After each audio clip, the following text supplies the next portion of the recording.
Ano ang narcissistic?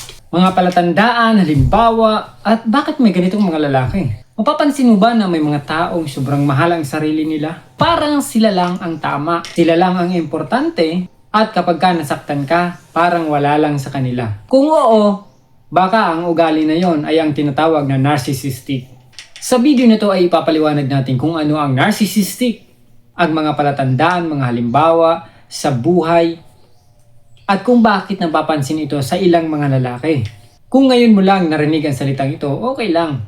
Kasi simple lang natin itong ipapaliwanag. Ano ang narcissistic?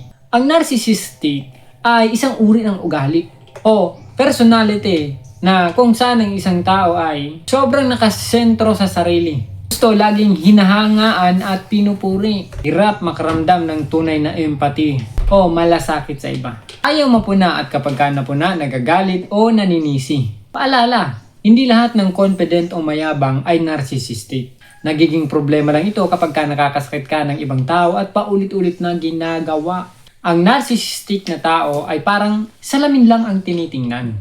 Kita niya ang sarili niya.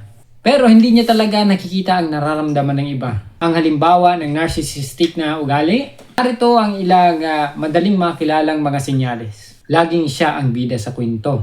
Kahit problema mo ang pinag-uusapan, biglang tungkol na sa kanya. Ayaw tumanggap ng pagkakamali. Kahit malinaw na mali siya.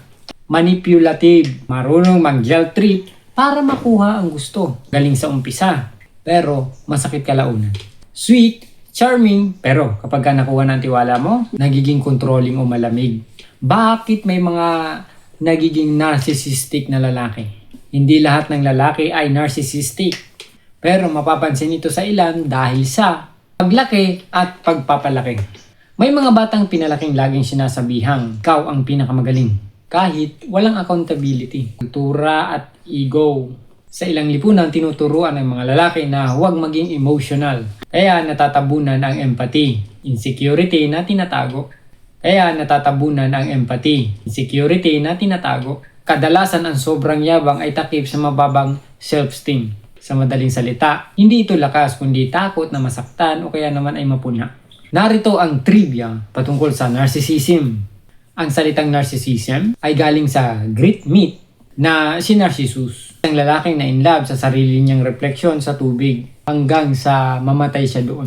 Hanggang sa mamatay siya dahil doon. May healthy narcissism. Ito ang tamang self-love at confident. May toxic narcissism. Ito ang nakakasakit na sa iba. Mahalagang detalye na dapat tandaan, hindi mo trabaho na baguhin ang narcissist na tao.